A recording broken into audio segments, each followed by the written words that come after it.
Bienvenidos a Más se perdió en Cuba. Feliz noche de sábado a todos. Sábado fresquete, ya toca, es lo que habitualmente pasa, pero muy caliente en términos, vamos, PSOE adentro parecen las calderas de Pedro Botero. Aquello está, el infiernillo está, venga, dale, unas llamas que salen del infierno ese tremendas. Con algunas aportaciones nuevas, tenemos problemas con Leire Díaz, tenemos problemas con uno que fue presidente de la SEPI. Bueno, en realidad la SEPI hemos descubierto esta semana que es lo que se esconde detrás de las siglas, Sociedad Española de Pillaje Institucional. Eso es lo que se esconde detrás de la cosa esta anagramática del SEPI. SEPI, SEPI, SEPI. ¿SEPI dónde está el SEPI? Desde que llegaron ya algunos trillaban antes, el de Servinávar, Santos Cerdán, pero luego la era se volvió mucho más ancha. La era ya, pues venga, tú al tejado, tú a por las empresas públicas, hasta con las balizas esas de los coches se lo han llevado crudo. Esto es extraordinario, de verdad. Y encima hay unos italianos, siempre hay un italiano, Torracoglioni, que le da el premio económico del año a Pedro Sánchez. De verdad que, bueno, que como la izquierda en Italia apenas existe, pues es lo que tiene. Los cuatro que han quedado pues, están muy desnortados, leen poco y no saben de qué palo va Pedro Sánchez. Bueno, todo eso hablaremos más adelante porque tenemos pues mucha tela en el telar. Lo primero, presentarles a nuestros invitados hoy. Don Raúl Ramírez, muy buenas noches. Muy buenas noches. Abogado, empresario y hombre bueno. Bueno, esto último es un adjetivo que usted me coloca, les agradezco, pero... Pues si el Expreso hace Europeo del Año a Pedro Sánchez, no le puede hacer a usted hombre Mira, bueno. Hablando de calificativo, me ha hecho muchas gracias lo de la SEPI. La semana pasada estaba fuera de España, bueno, en un sitio, y claro, fuera somos como un parque de atracciones internacional, ¿no? Dicen, pero ¿qué está pasando allí? Danos una visión interna, aunque sea sesgado, ¿no? Entonces le decía que esto iba a ser muy breve, le explicaba, es un jugador muy bueno de ajedrez esta persona, tiene mucha afición, le decía, mira, esto es como una partida de ajedrez que tú tienes, sustituye al rey por un dictador, que es el que tenemos nosotros.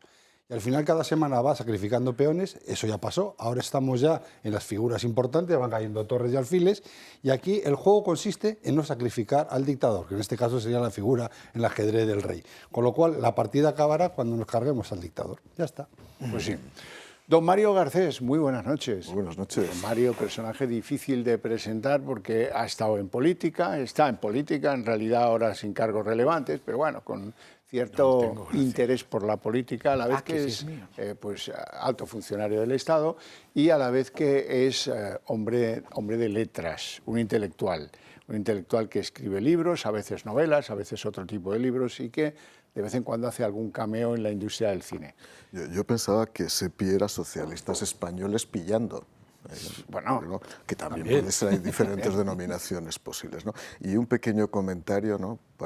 Sobre todo para saludar a toda la gente que nos ve y que disfruta con nosotros los sábados por la noche a pesar de las circunstancias, ¿no? El otro día me pasó, estuve 3 horas paseando por Jerez de la Frontera, me pararon 4 personas en momentos diferentes para darnos las gracias. Hablo del caso de los jerezanos, pero podría ser cualquier ciudad española, ¿no? Y sobre todo con esa familiaridad con la que me paran. El hecho de que entremos todas las noches, los sábados, a través de las televisiones y que nos vean como uno más, demuestra que no somos esos políticos distantes de argumentario, sino que al fin y al cabo somos ya parte de la familia que nos está escuchando. Pues muchas gracias a los que nos seguís desde Jerez y desde toda Andalucía. Don José María Sánchez, muy buenas noches. Buenas noches. Don José María, ya lo saben ustedes, es catedrático del Derecho, es abogado o ha sido abogado en el Tribunal Europeo de Justicia, ha sido juez de tan excedencia como tal y es diputado en el Congreso de los Diputados. Ya sabe usted por qué lo digo con esa retranca, porque no les gusta eso de los diputados. Quieren que sea el Congreso solo. De Vox por la provincia de Alicante. Bueno, hoy tendremos ocasión de ir haciendo aportaciones. Bueno, yo voy a hacer una confesión. A José María un día le brillaron los ojos porque descubrió a Matsumoto en la Moncloa. Y desde entonces dijo, oye, pues esto es sensacional, aquí pasan unas cosas completamente... Bueno, pues hoy a lo mejor descubre usted alguna que otra cosa en ese sentido. el de la SEPI, el que pusimos a vigilar las gallinas de la SEPI, ese es, bueno, una barbaridad, que Fernando, bueno, que es un tío extraordinario. ¿Y qué decir de aquel, en otro orden de cosas, de aquel Paco Salazar, el guarrete que dice Feijóo? Usted le bautizó mejor.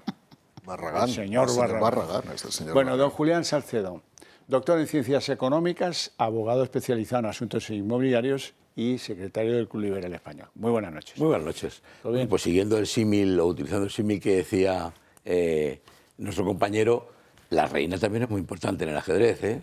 No hace falta que caiga el rey, ¿eh? Cayendo la reina puede ganar la partida. La reina es muy importante en el ajedrez y en el Palacio de la Zarzuela. Sí, Lo que llega a mí esas palabras de Julián Salcedo no me gustan, no me gustan porque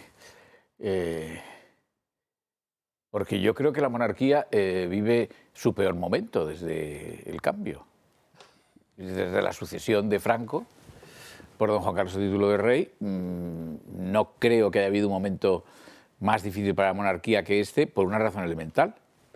Y digo que es tan elemental que me atrevería a decir que en términos de trolaños nadie puede discutirlo esto, lo que voy a decir. Es lo que dice Trolaños siempre, que cómo discutimos las cosas que dice. Por primera vez hay un gobierno que es republicano. Hasta ahora había habido gobiernos que, sin ser monárquicos, en un largo periodo fueron juancarlistas y que creían que algo debían a la corona, pero llevamos ya un tiempo en el que esto no es así. Es decir, el gobierno es republicano y no tiene ningún afecto a la institución de la monarquía. Entre otras cosas porque piensa que no le debe. Y por lo tanto la monarquía pues está en un momento de dificultad. Don José María, no me refería exactamente a esa No, reina. ya lo sé, pero ya lo sé que no te referías a eso. Pero yo aprovecho para... yo el culpable de meter el caballo en El la culpable zarzuela. eres tú, aunque no lo hayas querido. Bueno, venga, vamos a una lo que llamada perdida sin querer. No voy a aceptar irse a los cerros de Úbeda para eludir la corrupción esta noche. Hay una conversación que van a seguir, la van a poder leer porque son WhatsApps y esto. Esto proviene del sumario de los hidrocarburos, que es sensacional. Decíamos aquí 1000 veces, es el grande, eso sí que es gordo. Bueno, ya es oficial, ya tenemos el título de lo operado, quiere decir de operador en materia de hidrocarburos. Ha sido pillar la casa y le ha dado al botoncito de autorización, se sobreentiende. Y sigue, se van a arriesgar si les ha dado más de 1 kilo. Bueno, ¿qué hay detrás de todo esto que tiene en su poder la UCO? Pues la sospecha, el indicio de que los señores de Villafuel, Rivas, el que se hacía fotos con los leones en cacerías, todo aquello, este hombre pues había obtenido la licencia de operación y quién sabe qué otros favores de diferentes ministerios, porque la sospecha se extiende del de Ábalos, por supuesto, al que acusa de haber pillado parte o todo de 1 millón de euros para darle al botoncito, del de Energía, Industria y Energía, que es el que maneja las licencias de operación de hidrocarburos, y del de Transición Ecológica, que no sé por qué, pero están todas las salsas. Y ahí también hay sospecha. Bueno, de manera que tenemos el caso de los hidrocarburos, en el que Leonor González Pano, la hija de Carmen Pano, dice, bueno, ya es oficial, tenemos el título de lo operado, y el otro le contesta, bueno, ha sido mágico, ha sido el novio de ella que trabajaba para esta trama, le dice, oiga, ha sido pillar la casa y dar el ok. La casa, ¿qué casa? Pues la de Cádiz. Bueno, pues sí, podría haber sido otra, claro, también qué ingenuo soy yo. Los que tenemos solo una casa, pues ¿qué casa va a ser? La de Cádiz. Cuidado, vamos a ver, no sea que hablemos del expresidente de la SEPI que tiene donde elegir, 2 en Sevilla, 2 en Marbella, alguna que otra en Madrid, en fin, eso de ser presidente de la SEPI da para todo.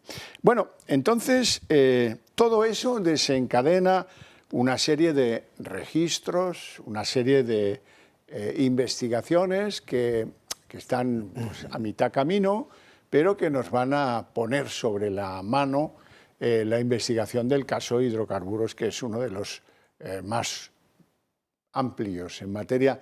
Decía que eran 280 millones de euros lo defraudado en principio, sobre la base de que si hay algo que está vigilado en España, desde el tiempo de los romanos, ellos vigilaban el aceite de las lamparitas, y desde que llegó Camsa, que fue la gran petrolera de la República, por cierto, hay inspectores fiscales dedicados únicamente a controlar si se cobran los impuestos por cada litro de petróleo, de derivados del petróleo que se venden en las gasolineras. Aún así, pues hay fraude, yo no acabo de entenderlo. Aún así van cayendo sistemas fraudulentos de compra de petróleo sin impuestos, de reventa de petróleo sin impuestos. Todo esto, Mario Garcés, te voy a pedir que nos lo cuentes porque no lo entiendo. Bueno, antes de nada, lo que sí pediría a todos los que nos ven, que no normalicen ni naturalicen la corrupción. Es decir, estamos ante un momento en el que los casos de corrupción se suceden a un ritmo tan vertiginoso que corremos el riesgo de que eso que llamó Sánchez durante la pandemia, la nueva normalidad, sea metabolizar de manera permanente en nuestro estómago, mejor dicho, en nuestro hígado, todos los casos de descomposición del Partido Socialista Obrero Español. Ahora voy a ir al caso de los hidrocarburos, ¿no? Una broma también de noche, si me permites. Podríamos hacer un pasapalabra de los casos de corrupción del Partido Socialista. Mirad, con la A, Ábalos, con la B, Begoña, con la C, Cerdán, con la D, David Azagra, con la E, Emiliano García Paje, por Cafre, por decir que está en contra, pero no salir de ahí. Con la F, Francisco Salazar, el señor Barragán. Con la G, García Ortiz. Con la H, Herrero, director general de carreteras. Con la I, Isabel Pardo de Vera, directora de la DIF. Con la J, que mira que es difícil, Jessica. Con la K, Coldo.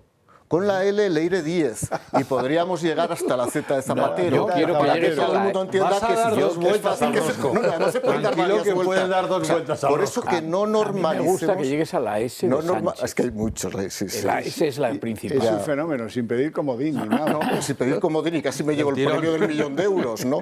Pero esta es la realidad. O sea, cuidado, porque ha habido asuntos graves, la ley de amnistía, el asunto del fiscal general del Estado, que para mí ha sido de los más graves de esta legislatura. Pero la corrupción puede tender a normalizarse. No. O sea, cada día vemos, evidentemente, que se producen nuevos sucesos y cada cual más extraño. Y es verdad que a la gente, por el morbo, le gustan los aspectos más psicalípticos, más grotescos, y en ese sentido, desde luego, el Partido Socialista está inventando lo que es la grosería en sentido estricto. Como diría Feijóo, la guarrocracia, los guarros, el partido de los guarros, ¿no? Dicho eso, de todos los casos de corrupción, el más grave es el de los hidrocarburos, sin duda alguna. Y además es el que implica a más gente, porque no solamente tiene que intervenir como licenciatario el Ministerio de Transición, sino también el de Fomento y, por supuesto, Hacienda, que tiene que supervisar, como tú bien dices, mediante funcionarios especializados y adscritos exclusivamente a la función de comprobar cuáles son las importaciones, o por lo menos cuál es el movimiento y los flujos que se producen de hidrocarburos en España, tendrían que haber comprobado que se producía esta entrada en territorio español. Por consiguiente, es una red que podía actuar a través de una puerta, pero tiene muchas ramificaciones. Afecta al Ministerio de Hacienda, afecta al Ministerio de Transporte y afecta al Ministerio de Transición. Y un último aspecto que me parece fundamental. Para aquellos que siguen defendiendo al Dama, por favor les pido que escuchen o que lean lo que hemos visto estos días en los periódicos para que conozcamos la catadura del personaje. Estoy muy harto, de verdad, porque hay una parte de la sociedad que sigue defendiendo a presuntos delincuentes. Aldama era la persona que se encargaba de terciar y de llevarse la pasta entre los terceros y estos. Por lo tanto, por favor, dejemos de proteger en esta sociedad al delator y dejemos de proteger al presunto delincuente. Por favor, leamos además con qué grosería escribe y con qué jactancia escribía cuando delinquía sin ningún problema. Raúl. Bueno, pues apasionante. Yo, como te decía antes, la semana pasada que no pude venir estaba muy triste porque pensaba que me había perdido la semana top. Y pues veo que no, o sea, ya veo que de momento está así y vamos a ver la que viene. Entonces, oye, volviendo un poco a la pregunta, ¿no?, que era este caso, el caso de los hidrocarburos. El caso de los hidrocarburos para mí tiene varias lecturas. ¿Es el más importante? De lo que sabemos hoy, sí. No sé si el viernes o sábado que viene podremos decir lo mismo. Ahora, ¿El más importante en qué ámbito? En la cantidad de defraudado, el volumen de mordidas, en el volumen de personajes que están metidos, en la profundidad y las raíces que tiene este caso. Pues hombre, si lo analizamos bajo parámetros empezamos a ver que efectivamente... Y una cosa, ¿qué enlace tiene colateral este caso con algún otro? Y ahora voy a intentar llevarlo a un plano. Lo primero, es evidente que el famoso botón, no sé si son 5 ministerios como son, si no es alguno más, dudo mucho que solamente se diera 1 millón a un botón, porque con un botón no se activa los 5 mecanismos. Por lo cual, quiero interpretar que estamos viendo el primer botón de 5, no sé si uno cobró más y otro cobró menos, lo iremos viendo porque esto irá saliendo. Lo segundo es que esto tiene una ramificación que ahora está muy de moda, aprovecho felicitarnos ya Corina por el Nobel de la Paz que ha recibido y una crítica, un buen tirón de orejas al gobierno de este país por ser lo suficientemente cobarde de ponerse de perfil y ponerse de perfil y esconderse detrás de una cosa que es obvia. Habrá un momento que entender ese petróleo o ese hidrocarburo, de dónde procedía y de qué orígenes salió. Quizá alguien tenga el interés en saber que igual podría venir de algún país como Venezuela. Y en esos países como Venezuela, igual también podría, también es interesante saber quién sería la persona que habría facilitado, porque estamos en el final de la trama, estamos viendo la trama de entrada de un hidrocarburo en este país, yo voy un poquito más arriba, ¿de dónde sale? ¿Y quién pone en contacto a proveedor con productor, proveedor y productor? No sé si algún expresidente del gobierno español aparecerá tarde o temprano en esta fotografía. Y también en esta fotografía hay otros colaterales, como es el caso también de alguna compañía aérea con esos orígenes, esos destinos que había recibido subvenciones españolas, facilitado por lo mismo. Yo creo que esta trama es mucho más amplia de lo que estamos viendo. El segundo punto que te decía, y con eso también acabo, es, al final no estamos en un caso de corrupción más. Estamos en un momento más donde estamos viendo un estrés test del nivel de las instituciones españolas. ¿A dónde han llevado este gobierno o a dónde ha llevado Sánchez la podredumbre de las instituciones? Es decir, cada semana las instituciones se están estresando continuamente, segando de que hay un servicio de gobernanza que aparentemente ya no existe, nadie tenía servicios de reacción ni prevención. Aquí hay un sistema donde ya no es puntual, es un problema sistémico, es un patrón común. Es que estamos viendo que la corrupción avanza en todo y cada uno de los elementos de las instituciones españolas. Es decir, llega un momento en que desde fuera, y lo vuelvo a repetir, nadie está ya no solamente no entendiendo lo que hace tiempo que no está entendiendo, sino están ojipláticos, como se dicen, ante el nivel de profundidad y de normalización que la corrupción ha cogido en España. Porque, y os recuerdo, hace no mucho tiempo, meses, un año, podríamos estar todo un programa hablando de un caso de corrupción. Ahora, en un programa, no somos capaces ni de nombrar todos los casos de corrupción. Y estamos normalizando esta auténtica salvajada, que tiene nombre y apellidos y donde vive. Antes frivolizamos con el peón, la reina, patatín, patatán, pues no vuelve a lo mismo. Pero señores, no nos estamos dando cuenta, o mejor dicho, señores votantes del Partido Socialista, ¿no se están dando cuenta ustedes que lo único que están haciendo es mantener a una pandilla de jetas, en un caso ya delincuentes, que están viviendo de sus impuestos, que están viviendo de que usted no tenga acceso a la vivienda, que están viviendo de que sus hijos no puedan independizarse, que están viviendo una carga fiscal española disparatada? ¿Pero no se están dando cuenta ustedes de eso? ¿O piensan que el famoso rico le afecta esto? Pues no, al que más le afecta es a la clase media y a la gente más humilde, que seguimos o siguen en algún caso con las manos delante viendo cómo se lo están llevando a manos llenas a los bolsillos, vaciando las arcas del Estado, de los impuestos de los españoles trabajadores que cotizamos para que el resto tenga una vida social más lógica y no para que estos jetas se lo lleven fuera de España a cuentas bancarias. Julián. Muy bien. Bueno, pues yo voy a añadir un ministerio, aunque ya ha dicho Raúl, he hablado de 5, tú has citado 3, pero no hay que olvidarse de uno de los fundamentales, que era el de Industria, que es el que concede la licencia. Parece que pasamos sobre ascuas de él y ese era fundamental, porque sin ese no puedes operar, ¿no? O sea, que por tanto, fuera 1 millón o fueran N millones, era fundamental, ¿no? 2, los países, cuando ha citado origen, etcétera, vinculaciones, siempre pensamos en Venezuela, pero hay que acordarse de otro que está muy presente, Santo Domingo. Santo Domingo, ¿Verdad? Parece que el circuito incluía Santo Domingo. Y África. Claro, Y en Santo Domingo hay muchos, socialistas especialmente, allí radicados, incluso nacionalizados, ¿verdad? Y el tercero, en cuanto al control. Bueno, el fraude ha sido, digamos, de una cuantía considerable, 1.100 y pico millones. Esto no se hace ni en un día, ni de la noche a la mañana, tal. Y teniendo en cuenta además que se trata de un impuesto que tiene uno de los controles más rigurosos que existen dentro del sistema tributario español. Otros a lo mejor pasan desapercibidos y por cuantía, por ejemplo el IRPF, pues sabemos que hasta un determinado nivel de renta probablemente las probabilidades estadísticas de que te llamen o que te inspeccionen es el 1 por 1.000.000, ¿no? En este no. ¿Por qué? Porque está muy concentrado, son muy pocos los operadores y por tanto están muy controlados. El control es muy riguroso y no es fácil. Y por tanto, para que se diera la posibilidad de un fraude de la magnitud que ha tenido solo se explica si hay muchos tentáculos desde dentro, ¿verdad? Y los tenía que haber, lo sabía, eso sin ninguna duda. Y luego, ya para cerrar el círculo, yo añadiría, hemos ido al origen, de dónde viene el petróleo, de dónde vienen las autorizaciones, pero se nos olvida uno que es imprescindible, y es el último escalón, que son las gasolineras. Sin la participación de las gasolineras, el último, repito, escalón para la distribución de esto, no hubiera sido posible, porque ahí ha habido ese tráfico de IVAs no declarados, además del impuesto de hidrocarburos. Y cantidades de hidrocarburo.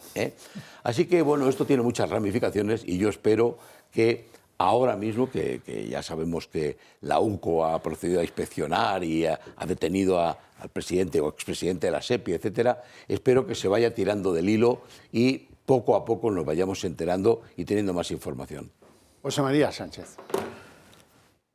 Este caso de los hidrocarburos y el latrocinio, pues sí, parece que cuantitativamente parecería que es el más importante, ¿no? Si yo lo he entendido bien, que confieso que probablemente lo haya entendido mal porque no he leído prácticamente nada de esto, salvo titulares, y os he escuchado a vosotros cuando vengo al programa. Aquí se trata, uno, de un fraude fiscal y dos, de un cobro de comisiones por autoridades que han otorgado y o facilitado el otorgamiento de una licencia. Es esto, creo, ¿no? Bueno, ya el hecho de que la señora esta, la hija de esta empresaria... Leonor. Sí, que tiene una apariencia empresaria, no lo sé, muy rara. Para mí en la prelación es la segunda después de Matsumoto, en la Moncloa. Esta señora, yo cuando la veo en fotografías en el Tribunal Supremo, me parece una señora que va a hacer la compra al supermercado o algo así. No me la imagino en ninguna oficina. La señora Pano, quiero decir. La hija no me acuerdo de cómo es, o no la he visto. Bueno, vamos a ver. Ya estamos hablando de una comisión de 1 millón. Bueno, ya es una comisión, vamos a decir, respetable, ¿no? O sea, que es una comisión de ministro corrupto. Bueno, probablemente un ministro corrupto puede cobrar una comisión superior, pero ya es una comisión respetable. Vamos a decir que es una comisión de alto cargo corrupto, por importe.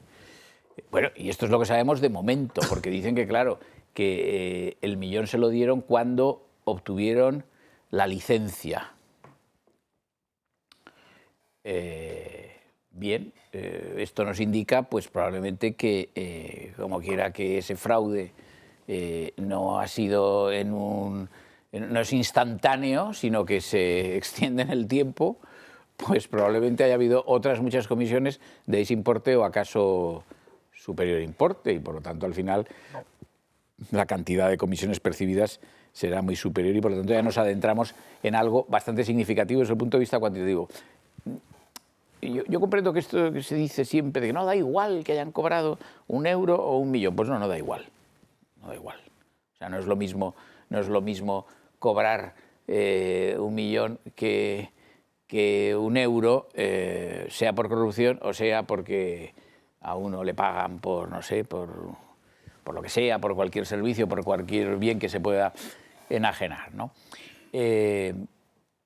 Pero yo lo que quiero destacar y concluyo es que estamos ante un caso más, pero un caso más que muestra algo que ha dicho Julián Salcedo, que es que parece que todas las administraciones participan en este tipo de escándalos que tienen, o parecen tener, una sustancia criminal, delictiva. Bueno, entonces, ¿esto qué significa? Pues esto significa lo que tantas veces hemos repetido, y ahora sí concluyo, es que esto no es verdaderamente el negocio de unos cuantos sinvergüenzas que rodean a Pedro Sánchez. Esto, de algún modo, está vinculado con una financiación ilegal del partido porque él sabía, consentía o acaso ordenaba todas estas cosas. O sea, una corrupción sistémica. Nos vamos a publicidad, volvemos en apenas 2 minutos y empezamos con el asunto de Leire Díaz. Ordenado por la Audiencia Nacional, con un juez nuevo, del cual no conocemos sus maneras de actuar, por lo menos yo no. Bueno, pues este hombre decide lo que decide. La entrada y registro en una veintena de sedes de diferentes empresas públicas, incluso de los 3 ministerios de los que hemos estado hablando al principio, buscando contratos. ¿Qué contratos? Los presuntamente amañados, deduzco yo. Y entonces ustedes pueden pensar, bueno, oiga, pero vamos a ver, ¿esto es que llegar y moler o cómo? Sí, claro. ¿Para qué te ponemos a ti al frente del SEPI? Para que nos ayudes a que la red vaya drenando y drenando y drenando de contratos públicos para favorecer a la trama de la cual ahora conocemos sus 3 cabezas visibles, que son Anchón Alonso, Leire Díaz y el que era presidente de la SEPI, Fernando, ¿cómo es el apellido? Que no me acuerdo. Fernández. Sí, ¿cómo ha dicho? Fernández, ¿no? Fernández. Fernández. Bueno, da igual. Los tres con vinculación con Santos Cerdán, que eso es lo importante. Porque el expresidente de la SEPI era uno de los 9 trabajadores de Servinavar, nunca se le vio en el túnel de Velate, nunca cogió el pico en la pala. A Leire ya la conocen ustedes por sus maldades y sus atrevimientos, y al otro, Anchón, pues también, porque aportó al PNV a la mayoría de Progreso, y quién sabe si no también a los de Bildu, eso no se sabe. Lo que sí se sabe es que tenía el negocio a pachas con Santos Cerdán en Navarra, y eso ya funcionaba en el trasiego de comisiones antes de que Sánchez llegara al poder. Y luego se utilizó esa plataforma, que era una plataforma tan válida como otra que se hubiera podido crear de nuevo cuño, para ir retorciendo voluntades y apañando cosas. Tengo que decir, a propósito de este Fernando Fernández, el expresidente de la SEPI, tengo que decir que tiene un pasado que a mis ojos le hubiera inhabilitado para presidir la SEPI. Es que estuvo procesado porque amañó el concurso de Aznalcóllar y dejó a la compañía canadiense, que acabó quedándose aquella mina de Aznalcóllar, con una hoja de acanto para taparse sus partes pudendas, porque perdieron ahí hasta la camisa. Fue procesado, pero con la ayuda de Leire y de otros acabó siendo absuelto. Pues, con ese pasado, ¿cómo le vas a poner al frente de la SEPI? Esto es completamente alucinante. Bueno, vamos con las detenciones, con este nuevo juez y con lo que busca. Tan solo horas después de la detención de Leire Díaz y Vicente Fernández, máximo colaborador de María Jesús Montero, se ha producido otra detención. Se trata de Anchón Alonso, dueño de Servinavar y socio de Santos Cerdán. La UCO investiga delitos de prevaricación, malversación, tráfico de influencias y organización criminal. Por ello ha llevado a cabo 19 registros, entre los que se encuentra la SEPI, Mercasa, Enusa, Sepides y Forestalia. Unos registros que están relacionados con empresas vinculadas a Servinavar. Pero aparte de esta empresa, tanto Leire Díaz como Vicente Fernández mantienen vínculos con una empresa tecnológica que llegó a recibir 5,4 millones en contratos públicos. Se trata de Cistec Technology, una empresa poco conocida que a partir de 2018 comenzó a recibir numerosas subvenciones, ayudas y contratos. Inyecciones que casualmente continuaron cuando Leire Díaz ocupó un puesto en el Consejo de Administración de la empresa. Estas ayudas permitieron a la empresa aumentar notablemente su facturación, una cifra que no se había alcanzado hasta que el expresidente de la SEPI intervino en el capital social de la empresa y Leire Díez se incorporó como consejera. Presuntas irregularidades que también sacuden a Correos. La presunta espía del PSOE, cuando ocupaba el cargo de directora de Filatelia, firmó en 2023 un contrato para la comercialización de balizas V16 para coches. Una firma que coincide con Juan Manuel Serrano como presidente de la compañía, conocido por cierto por ser el gran amigo íntimo de Pedro Sánchez y su antiguo jefe de gabinete del PSOE. Las balizas serán obligatorias en los coches a partir de 2026 y precisamente Correos las vende casi al doble de precio que se pueden encontrar en plataformas como AliExpress. Los agentes no descartan nuevas detenciones en los próximos días y tampoco que los detenidos ingresen en prisión provisional. Bueno, Vicente Fernández, así es como se llama de verdad el de Aznalcóllar, que llevaron... ¿Por qué llevaron a un tío con un problemita allí por retorcer un concurso a la sede central, al número 1 de la SEPI, de las participaciones industriales del Estado? Pues seguramente ya era un plan perfectamente planificado, aunque dice María Jesús Montero que no le conoce, no le conozco. Le conozco, pero poco, muy poco, porque estuvo apenas 1 año y medio allí. No le conozco, no forma parte de mi entorno. Es la técnica Sánchez, se dan cuenta, no les conozco, no les conozco. Begoña Gómez, no la conozco, no sé quién es. Matsumoto, no sé quién es. Serán unos dibujos japoneses. Don Raúl. Bueno, es que hay que reírse, aunque estemos hablando de temas tremendamente serios. Mira, vamos a empezar, vamos a arrancar por donde lo has dejado tú, que es una señora vicepresidenta María Jesús Montero, ¿no? Porque ahora resulta que la amnesia socialista, está en el Alzheimer, enfermedad mental, y luego tenemos la amnesia socialista, que implica que yo no me acuerdo de nada que no me interesa en un breve espacio de tiempo. Entonces, bueno, pues esto parece que les está funcionando. Otra cosa que los demás seamos tan tontos que nos creamos y comulguemos con esto. Pero es que esto lo vamos a ver continuamente. Habrá un momento que ahora, fuera de bromas, si acaban llevando a juicio oral a la mujer del presidente, que es lo más probable, porque tiene la penta imputada, pues él dirá que esta señora no sabe quién es. Dormía conmigo aquí al lado, y realmente sí, no puede negarlo, pues igual que estaba mi hermano y Matsumoto, todos en el mismo sitio, pero no los conozco, estaban aquí, oye, pues ya está. Pero ahora vamos a la cuestión de fondo. Vamos a ver, alguien se puede creer que esta señora, y yo la llamo, y entiéndase esto, voy a decir, con cariño. Es mi personaje favorito, la tonta del bote, con todo el respeto a Lina Morgan. Era un personaje amoroso, por dulce, por inocente. Sí, igual que esta. Lo contrario que esta señora. Pero le aplico el criterio por lo siguiente. ¿Alguien se puede creer que esta señora puede ser consejera de algo? Vamos, creo que no está ni cualificada para ser consejera del patio de vecinos ni de la escalera. Entonces, cuando empezamos que esta señora estaba como consejera, no sé de qué consejos daría. Dentro de una empresa en la cual el señor Sánchez Cerdán era propietario camuflado y son los que se llevan los... hombre, yo entiendo que una obra civil como un túnel tiene una complejidad y unas licencias previas, autorizaciones administrativas gubernamentales de cierto nivel. Hombre, si esta señora ha diseñado o ha participado de alguna manera directa o indirecta en el desarrollo de ese túnel, díganme dónde y cuál es más, que por ahí yo no paso, ¿no? Porque bueno, me sorprendería. Pero dicho todo esto, volvemos a cerrar el círculo. Ustedes se pueden creer, porque habría que hablar también en esa estructura societaria del señor Anchón, de lo que está hablando, el señor Cerdán, si también habría algún familiar de otros políticos metidos ahí, que parece ser que cada día vamos viendo que no tenía plantilla, pero sí tenía en la ramificación de sociedades, todo eran altos directivos sin ninguna experiencia. Pero la pregunta es una cuestión muy sencilla. ¿Cuál es el patrón común? Hemos hablado de la corrupción sistémica, desgraciadamente, de este país. ¿Cuál es el patrón común de toda esta calaña, pues no tiene otro nombre, esta calaña que rodea a nuestro presidente del gobierno?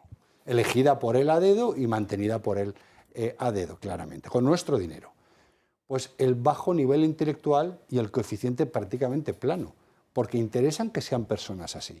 Estas personas que en la vida normal de mérito, esfuerzo, formación, pues difícilmente podrían llegar al mínimo de subsistencia, porque se les ve que sus capacidades rondan el 0 o menos 0, resulta que protegidas por una persona o por una institución, por alguien con un poder que lo utiliza para corromper, no tienen ningún tipo de moral ni prejuicio. Son capaces de cualquier cosa porque precisamente no tienen absolutamente nada que perder y desgraciadamente mucho que ganar con nuestro dinero.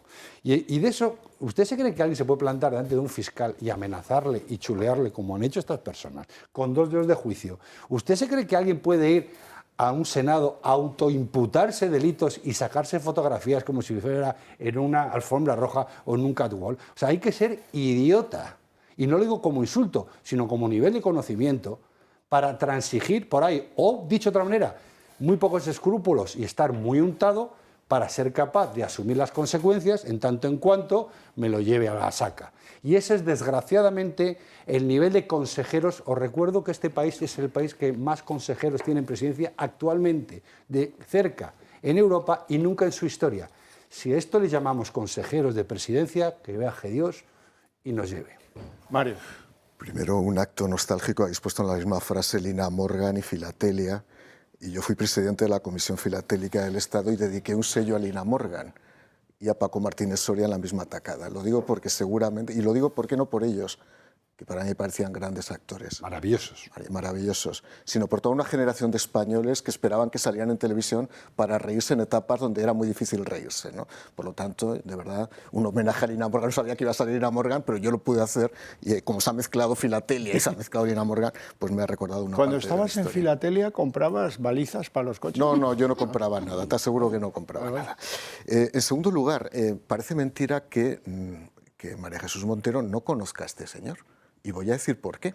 Este señor es un letrado de la Junta de Andalucía, del cuerpo de letrados, que es un cuerpo importante dentro de lo que es la administración andaluza. Y cuando se produce el escándalo de los SER en Andalucía e imputan al interventor general de la Junta de Andalucía, al que yo conocía, por cierto, que me sorprendió porque creo que era un gran profesional y fue el que advirtió en los informes de las irregularidades, pero es verdad que previamente no las había fiscalizado sus funcionarios correctamente. Nombra a María Jesús Montero interventor general a este. Nombra a este interventor general. A Vicente Fernández en la Junta de Andalucía, al que no conoce de nada. Pero es más, además en un momento me consta, porque tengo relación ahí con la intervención general y con los funcionarios de la Consejería de Hacienda, en el que nadie quería ser interventor general de la Junta de Andalucía porque quemaba el puesto, porque el anterior interventor general estaba imputado. Bueno, como reconocimiento al favor prestado por este hombre en la Junta de Andalucía, María Jesús Montero se lo trae a Madrid. Es que ahora no lo conoce. Es que a lo mejor hasta viajaron en el mismo AVE. Se lo trae a Madrid. Y es más, me consta que le ofrece el puesto de interventor general del Estado, algo que habría supuesto romper una tradición de 150 años de la intervención general, donde todos los interventores generales han sido interventores del Estado, y este no lo era. Pero María Jesús Montero estaba dispuesto. Y finalmente le da el puesto de presidente de la SEPI, que es el puesto mejor retribuido de toda la administración del Estado, con 280.000 euros brutos al año y con grandes atribuciones. Por lo tanto, Bueno, pero solo estuvo un año y medio. Estuvo un año y medio. O sea que el patrimonio inmobiliario que ahora le han descubierto los de la UCO no proviene de eso. Y de hecho yo no sé quién le hizo el interrogatorio en la comisión de investigación, y es verdad que hay una hilazón, si vas sumando los ingresos. Aunque no tuviera gastos durante 5 años, no puede acumular ese patrimonio inmobiliario. Y evidentemente todo el mundo tiene su alquiler, tiene su hipoteca, tiene sus gastos. Evidentemente no tenía esa capacidad de ahorro que excedía los ingresos que generaba. Pero cuidado, que hemos pasado de ser letrado con una oposición aprobada en la Junta de Andalucía a regentar un bar ahora con su mujer en la Cartuja de Sevilla. Por cierto, desde el momento que lo empieza a regentar, se llama La Bola, creo recordar, el restaurante en la Cartuja de Sevilla, la facturación se ha disparado al 30%. No, digo yo, que soy inspector también, ¿no será que se está blanqueando el dinero a través de la bola? Y esto sí que es una verdadera bola, pero no gastronómica, sino fiscal. Pero eso es muy político. Mira Pablo Iglesias, lo mismo. José María Sánchez. Pero a mí me sorprendéis un poco en algunas observaciones que hacéis. Xavier dice que cómo es posible que nombre el gobierno presidente de la SEPSI al señor Fernández. Porque con ese pasado cuasi criminal, pues claro, lo sorprendente hubiera sido lo contrario, ¿no? O sea, lo sorprendente es que un gobierno como este nombre presidente de la SEPSI para que haga cosas feas a un señor de probada integridad, intachable, ¿no? Claro. Tendrá que nombrar a un delincuente o un señor que, en fin, le gustan las cosas turbias, ¿no? Este Fernández o alguien parecido. Y luego Raúl también, a mi juicio, un exceso de ingenuidad, dice que, claro, que es que toda esta gente de la que estamos hablando, esos del abecedario, del acrónimo del abecedario que ha hecho Mario, que son toda gente de muy poca categoría profesional y de bajo, como has dicho, de bajo cociente intelectual. Esto me recuerda a la entrevista que le han hecho el otro día a Trump en la Casa Blanca, la corresponsal del diario El Político, en la entrevista que es, yo creo que en conjunto todo lo que dice Trump es acertado, aunque sea una entrevista muy criticada, pero me hizo mucha gracia que varias veces se refiere a Biden como un señor, dice, low IQ person, o sea, una persona de bajo cociente intelectual. Bueno, dice, y además hay un momento en la entrevista muy divertido en el que dice, bueno, ya era una persona de bajo cociente intelectual hace 30 años, imagínese usted ahora, le dice a la entrevistadora. Bueno, pues esto, claro, vamos a ver, ¿y estos qué van a ser, Raúl? O sea, vamos a ver, ¿y los mafiosos? Los que trabajan en la mafia, vamos, por utilizar una palabra, los que actúan en la mafia... Ha habido grandes contables en la mafia. Oye, un conjunto de premios Nobel, ¿eh? Son los mafiosos. Vamos, yo cuando veo las películas El Padrino, digo, estos verdaderamente todos están para un premio Nobel. Pues claro, pues vamos a ver, estos comportamientos, estamos hablando de comportamientos muy próximos, ¿eh? La mafia, ¿qué hace? Pues comete delitos, sí, claro. Además matan, bueno, bien, y estos de momento no sabemos que hayan matado, no sé, pero robar parece ser que roban todo lo que pueden. No tiene nada de particular esto, no tiene nada de particular. Es lo propio de una actividad como esta. Y por lo tanto, insisto una vez más, ¿es lo propio de un partido como el socialista? Si es que, vamos a ver, es que nos resistimos a aceptar realidades, que son realidades que se imponen por sí mismas y que no podemos ignorar. El Partido Socialista es un partido espantoso, pero mucho más espantoso que la televisión pública, esa de Rosa María Mateo. Es una cosa terrible en su historia, terrible en su historia, pero terrible de verdad, de escalofrío, y un partido pues también de muy baja condición en sus últimos años, es decir, en los años en los que ha participado en el periodo democrático que se inicia en el año 77, ¿no? Por más que ahora nos quieran contar que Felipe González era un hombre de Estado y todo eso, pero no, vamos a ver, si es que han actuado siempre de una forma que no se compadece en modo alguno con una exigencia mínima de integridad. Entonces yo, francamente, no veo motivo para la sorpresa. Esto no significa que por no estar sorprendido me agrade lo que veo, o sea indiferente, ¿no? Me sigue repugnando, pero yo creo que esto es lo que hay. Comprendido. Julián. Bueno, sí, yo quería un par de matizaciones, ¿no? La primera en cuanto a los nombramientos de estos consejeros, ya no hablo del presidente de la SEPI, que ahora me referiré, de los consejeros, como el caso de Leire en las compañías que ha estado, o Coldo, que se nos olvida que también estuvo en Adif, ¿no? Claro, lo que hay que decir es que, independientemente de la consideración que tengamos de ellos, estas grandes empresas públicas están sometidas a lo que se llama un código de buen gobierno corporativo. Bueno. Y para que se produzca un nombramiento no vale que aunque alguien lo proponga, tiene que pasar también por un comité de nombramientos. Un comité de nombramientos que evalúa las capacidades, la experiencia, etc. Se lo digan Ábalos. Presuntamente. Evalúa presuntamente. Bueno, formalmente lo tiene que hacer. Lo del buen gobierno corporativo es más bien el buen cuento corporativo. Bien, en las empresas públicas y en las privadas. Pero permíteme lo que quiero decir. Lo que quiero decir es que esas personas, que en muchos casos son funcionarios del Estado y que forman parte de ese comité de nombramientos porque son personal de alto nivel en estas empresas públicas, tienen una responsabilidad. No podemos dejarlo pasar de largo. Es decir, no, a mí vinieron, me lo propuso Ábalos, no sé qué, o lo propuso el ministro, y aquí no había nada que firmar. No, oiga, que firmar no. usted tiene una responsabilidad, sobre todo cuando estamos viendo que esta gente está ahora mismo imputada, procesada, se la llevan a la cárcel o por lo menos al cuartelillo, ¿no? Hasta que el juez decida qué hace con ella, ¿no? Con un presunto delito de corrupción y tal. Hay que pedirle responsabilidades a toda esta gente. No pueden irse de rositas, me parece a mí.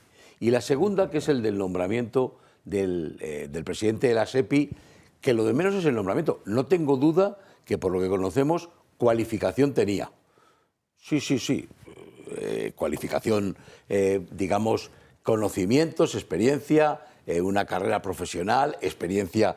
Sí, lo habrá hecho mal, Mario, pero fue interventor de la Junta de Andalucía, por tanto... Pero no había gestión, claro, bien, una entidad empresarial. Pero vamos a ver, Julián, tú estás introducido en el mundo de los negocios. Sí, el hecho de que sea un funcionario, incluso un alto funcionario, José María, no si eso, justifica necesariamente José María, que sea presidente de un organismo como SEPI. Perdóname solo un segundo. Sí, pero la potencialidad que entiendo que José María la tendría. ¿Qué es lo que quiero decir? Lo que quiero un decir organismo es que doy por supuesto que efectivamente tenía la cualificación suficiente para gestionar SEPI, que es la Sociedad de Participaciones Industriales que agrupa a todas las empresas públicas del Estado. Hasta ahí le voy a dar ese, digamos, validación. Porque eres muy Pero amable. lo sorprendente... perdón, José María. Lo sorprendente es que este hombre, una vez que es cesado de la SEPI, por las razones que sean, se incorpora a una pyme, que es Servinavar, que no tiene personal, o que tiene esos 9 que está diciendo. Y yo me pregunto... Bueno, y ahora tiene un bar. Ya, bueno, pero el bar es digamos, un negocio privado. Pero nadie le sorprende en el gobierno que un altísimo cargo como el presidente de la SEPI, María Jesús Montero, que se lo trae de Andalucía, este hombre, una vez que cesa la SEPI, se vaya a una pyme... Pero estás tú también con la ingenuidad, pero ¿cómo les va a sorprender si lo saben todo? ¿Pero cómo les va a sorprender lo que saben, pues Julián? eso es lo que estoy queriendo decir. Claro, no sorprende a nadie. Julián está ironizando. Claro. Sorprenden Pero, nada. por favor, es que a cualquiera le rechina. Es decir, ¿pero cómo que te has ido? ¿Pero allí a la SEPI a qué? ¿O al bar? Pues el bar al final será suyo, ¿no? Esto es vergonzoso. Y Vete claro, a saber si es suyo o no. bueno, pues todavía peor. Pero al final lo que subyace todo esto es, bien sea por lo directo, que no es una cuestión de inocencia, sino entiendo, interpreto la ironía de todo lo que estamos hablando aquí cuando hacemos un poco los naif. Al final lo que se está demostrando claramente es que esto es un concierto, como bien has dicho, y no estoy de acuerdo contigo, no os puede extrañar, con las siglas Partido Socialista, históricamente ha sido una pandilla de chorizos. Y lo único que están haciendo, y lo siento por aquellos socialistas que los hay, que no lo son, pero a la hora de comulgar con Carlos de Molino acaban coincidiendo con aquellos que lo son. Entonces, esto es un grupo que, y lo dijimos aquí, lo dije hace 2 semanas, ¿no? Ya eran chorizos antes, no se hicieron chorizos después, porque ha habido chorizos que les ha corrompido. Esto no es un caso de corrupción, y perdonadme, porque para mí corrupción es cuando alguien no lo es y a través del poder, el acceso a la ubicación, se corrompe. Estos venían corrompidos todos de casita. Eran un grupo de delincuentes organizados que asaltan un partido político inicialmente, a través de ese partido político con fraude y aplicando lo que saben hacer. El AMPA es lo que sabe hacer, manipular, meter mano, corromper, hacer crowdfunding saltándose a instituciones, recibiendo dinero de la prostitución, llegan a un gobierno y con ese gobierno se valen del mecanismo institucional del gobierno para amplificar su línea de actividad. Raúl, ya está, eso lo sabemos todos. Raúl, los estás otra vez magnificando. ¿Magnificando? Los estás magnificando. Dices que era una cosa perfectamente organizada. Pero vamos a ver, pero ¿qué perfectamente organizado? Vamos a ver, esto es como la Armada Brancaleone, pero organizado es nada. Esto es un conjunto de gente constituido de forma pues súbita, sin preparación ninguna, pero que todos más o menos son capaces de hacer este tipo de cosas. Pero que van a estar organizados antes. Estos llegan al gobierno para lo que querían hacer. No, vamos a ver. O sea, eso es una cosa estructurada. Eso es otra cosa. Aquí no hay ninguna organización previa entre gente que no es capaz de organizar nada. No hay ninguna organización previa. Todo esto es gente sin escrúpulos. Eso sí. Sin escrúpulos, que son los que medran en un partido como el socialista cuando el Partido Socialista llega al poder, o cuidado, cuando está en la oposición, pero tiene el poder en municipios, en diputaciones, provinciales, en comunidades autónomas, etcétera. Nada más. Ahora, que todo esto obedezca a un mecanismo que funcione como un reloj suizo, no. No es así. Bien. Sería mucho pensar de esta gente. Es un conjunto de gente inmoral que el Partido Socialista utiliza y ellos a su vez se lucran de ser utilizados cuando el Partido Socialista accede a gobiernos o instituciones en los que puede conseguir algo de esto que estamos viendo, nada más. Bueno, y en esas, ¿qué hace la oposición? Pues dice Abascal que exige la convocatoria de una moción de censura. ¿Y qué dice Feijóo? Que lo van a ver ahora. Feijóo dice que, bueno, que España no puede pasar sus días entre redadas, detenciones y entradas en prisión de dirigentes y que solicita en el día de hoy la celebración de un pleno extraordinario y urgente la semana que viene. Debe estar temblando todo el fin de semana, hasta Begoña. Las cuerdas del violín del hermano músico, todo está temblando en la Moncloa. Matsumoto. Pues es lo mismo que cuando Feijóo amenazó a Sánchez en el Pleno con ser convocado a comparecer en la comisión de investigación del Senado. El otro le dio una carcajada y dijo, Alberto, ¿cómo no sé qué le dijo Alberto? Estás sembrado. Algo así, claro. Sí, eres un fenómeno. Sé fuerte. Sí. Bueno, sí, claro, esto es de chiste. Eso ya ahora hubiera comportado ahora más esto se va a crueldad. resolver en un pleno Bueno, del Congreso, pero ¿qué a lo es que esto? vamos. Asunto que hierve la caldera de Pedro Botero en la que está ahora sumido el PSOE, tiene que ver bastante con lo del Me Too. Yo también, claro, empiezan a salir casos, hay como 10 casos en la estructura del PSOE por diferentes provincias, incluso dicen que hay uno en la Ejecutiva Federal que ya parece que se ha ido, pero no está claro si eso no es, y 6 mujeres dan a la vez un paso al frente y dicen, el de la Diputación de Lugo. El de la Diputación de Lugo, de apellido Tomé, mal apellido para un acusador que va tomando cosas que no impropiamente, ¿verdad? Bueno, pues este ha dejado la Diputación, les costó Dios y ayuda, un día intenso en Ferraz, hasta que dejó el cargo, se ha quedado con el resto de cargos y estamos en que, pues ni para adelante ni para atrás. Sí, este que se vaya, el otro que tal. Pero esto es extraordinario, lo del Partido Socialista es extraordinario. Han conseguido algo, verdaderamente tiene que pasar a los libros de historia de la política europea. Un tío es acusado de actitudes pues, rayanas en el acoso, ya lo veremos qué dicen los tribunales, si algún día va, se llama Paco Salazar. ¿Y qué hace la Moncloa después de entretener el asunto 6 meses? Cesar al número 2. Esto es extraordinario, no pasa ni en el ejército, en ninguna parte. Y a la número 3, que alguien también le debía algo, por lo visto, la mandan a Telefónica, que para eso estamos la SEPI en el IBEX tentaculeando con Indra y con Telefónica y con las dos y con CaixaBank y con... Para eso. Vamos a verlo.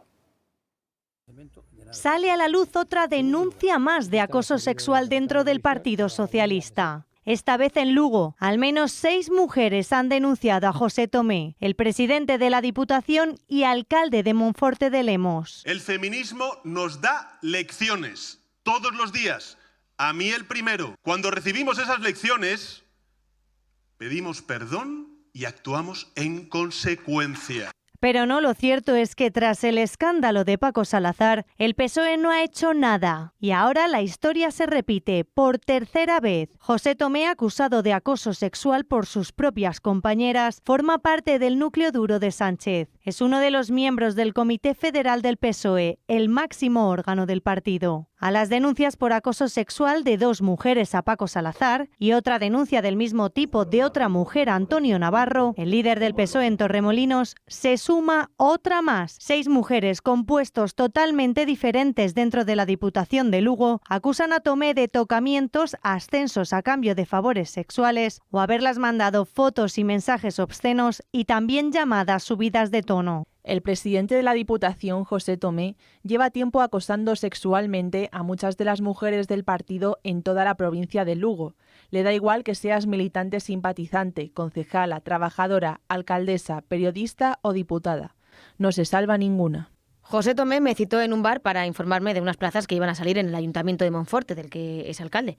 Me dijo que si quería tener alguna posibilidad para acceder a ellas, debería darle una recompensa. Yo no lo entendía hasta que textualmente me dijo: si quieres algo, te tienes que acostar conmigo. Las denuncias se han hecho a través del canal antiacoso del PSOE, donde, recordemos, el partido borró las denuncias por acoso sexual a Paco Salazar, uno de los hombres de confianza de Sánchez, su elegido para sustituir a Santos Cerdán. Este canal también lo usó la compañera de Antonio Navarro hace 5 meses y su denuncia fue ignorada. El presidente de la Diputación de Lugo ha dimitido a pesar de que en un primer momento aseguró que estos hechos son falsos, que no hay pruebas y que emprendería acciones legales. Presentarei a miña dimisión voluntaria para non prexudicar a institución provincial como presidente da Diputación e desarrollar así mellor a miña defensa. Rinconcito para hablar de la salud, también en Más se perdió en Cuba. Don Adolfo Albistur, muy buenas noches de sábado. Viene usted con el guante puesto. Ya puesto, fíjate. Muy bien, así me gusta. Para animar. Vamos a hablar de la artrosis. No tenemos remedio por ahora, ya veremos, pero por ahora no. Ahora, lo que sí podemos aliviar es el dolor. Y arreglando el dolor, pues ya es otra cosa. Es que es otra cosa. Además, bueno, los reumatólogos en general dicen que la artrosis son las canas de las articulaciones, ¿no? Está como muy bien definido. Es decir, cuando vamos cumpliendo años, ese cartílago se va perdiendo. Entonces, ¿qué ocurre? Que esa almohadilla que tienen nuestros huesos se pierde. Entonces, los huesos llegan a un momento que chascan y sobre todo es que pinzan en el nervio, que es el dolor, esa es la inflamación. Entonces, nosotros tenemos diferentes tratamientos para que esa artrosis podamos conseguir que no duela. Que no duela, y además otra cosa importante, Xavier, es que movamos. Porque cuando algo te duele, intentas no mover. Y si no movemos, es que aún es más preocupante, ¿no? Claro. Así que, por ejemplo, en la mano, que ya llevamos muchísimo tiempo con los guantes Conti Nanotech, sería bueno, pues esencial que nosotros, desde que nos levantamos por la mañana, que nos duele, nos pongamos un momentito los guantes, estamos por casa haciendo cosas con los guantes puestos. Sesiones de 20 minutos. Es 20 minutos, a 20 minutos se para, luego puedes hacerte otra. O sea, esto no pasa nada porque te hagas más, ¿no? Tecnológicamente, ¿qué te hace eso en la mano? Pues mira, lo que lleva, aparte de masaje, vibración y calor, que eso llevan todos los tratamientos, en este caso son ondas pulsantes, es decir, frecuencias de pulso, que son unas ondas que van a la articulación directamente para que ayuden a esa irrigación, a esa desinflamación, a ese efecto analgésico que provoca que podamos mover las manos. Y luego tenemos diferentes tratamientos más, es decir, por ejemplo, este que es muy interesante, que es el de la rodilla. La rodilla aquí se trabaja con terapias de luz. Otra tecnología. Otra tecnología, infrarrojo y ultravioleta. Son frecuencias diferentes que lo que hace es penetrar dentro de esa articulación para mejorar, para que irrigue mejor esa sangre, ¿no? en el cartílago. Con lo cual vamos a conseguir desinflamar y un efecto analgésico. Aquí son 10 minutos. Tenemos una rodillera que me duele las 2 rodillas, 10 una y 10 otra. Sí es verdad que debo de decir que si tenemos mucho sobrepeso, debemos de bajar un poquito el peso, porque claro, el peso cae sobre la rodilla. Tenemos un cinturón para lumbalgias, dorsalgias, etcétera. Y tenemos también otro aparatito, hombro, etcétera. Pero aquí tenemos este, que es la rizoartrosis. La rizoartrosis, quien la tiene lo sabe, porque dice, uff, cómo duele, que es en esta parte aquí, en el pulgar, base del pulgar. Y luego también este mismo vale para los juanetes. Muy dolorosos, Xavier, también. Así que tenemos... Y eso es un trabajo que hace, que emite... También exactamente igual, infrarrojo y ultravioleta, vale. Para que realmente cuando nosotros colocamos está dando ese tratamiento, son 10 minutos también. ¿También da calor? Efectivamente, calor, te da también masaje, es decir, esa parte es un poquito para relajar, ¿no? Para relajar el músculo, para conseguir que podamos... Eso es. Se coloca de esta manera y ya... Eso es, así se coloca, se da al este y luego eso mismo... Puedes hacer muchas cosas. Sí, es bastante tal. Y luego eso mismo se puede colocar en los juanetes, que la gente que tiene juanetes, pues la verdad es que sufre mucho. Bueno, pues buenas noticias, porque no podemos hacer que la artrosis desaparezca de sus vidas, momento no. Pero podemos pues hacer el dolor más llevadero o suprimirlo del todo, que también hay casos. También, o sea, ¿sí? Aliviarlo, quitarlo del todo, que podamos mover, porque claro, cuando te duelen las cosas no las mueves, entonces es un efecto, digamos, es la pescadilla que se muerde de la cola, ¿no? Pues no mueves. Que te cambia la vida. Efectivamente, ahí se trata. Ventajas para los telespectadores. Pues mira, primera ventaja, tenemos el gran regalo para Navidades. Reyes Magos, Papá Noel, escuchad, porque aquí tenemos el regalo. personas que tengáis artrosis, y mi mamá, mi abuela, mi mujer, yo, no sé, el que sea, que son muchos, porque a partir de 40 años ya empieza a tener artrosis, pues tenemos el gran regalo. Si os aconsejo que nos llaméis cuanto antes mejor. Ahora podéis llamar, aunque no os vamos a coger la llamada porque es muy tarde ya, pero sí queda registrada, porque hay que pedirlo para que Papá Noel lo tenga pronto, que los Reyes Magos lo tenga pronto, porque si no luego al final vamos a tener problemas para poderlo servir. Así que tenéis ahí 900, 730, 122. Pues, don Adolfo, muchas gracias por la visita. Nos vamos a publicidad. Hay un miedo cerval dentro de las filas socialistas a que se desate el fuego como en el mapa de Bonanza y se extienda el Me Too por todas las regiones, porque casos parece que hay y denunciantes también. Así es que lo único que falta aquí es coraje por parte del partido que cumpla lo que llaman ellos el libreto de actuación, el código deontológico. Y si el código dice que hay que ir a Fiscalía, pues el primerete tendrá que ser el gran amigo de Sánchez, el doctor Barragán o el señor Barragán, Salazar, que lleva allí 6 años, que le acompañó custodiando los avales de aquellas primarias de las cuales parece que hay socialistas que quieren que volvamos a hablar, porque es bastante obvio, según dicen algunos próximos a Paje, que allí hubo un pucherazo de libro. Raúl Ramírez. Pues fíjate, como estamos esta noche antes de que mi compañero y amigo José María alegue nuestra inocencia supina, nuestra generosidad en los calificativos, fijaros, todos hablamos del Me Too, ¿no? Y vamos a españolizar las cosas, porque en España somos así. Entonces, el Me Too, ellos lo han entendido, una versión socialista del Me Too es mi turno. O sea, ahora me toca a mí. ¿Por qué? Porque va uno tras otro repitiendo los mismos patrones. Cuando toca robar, robamos todos. Cuando toca agredir, agredimos todos. Y cuando toca acoso, pues acosamos todos. Entonces, esos son los criterios que tiene, ¿no?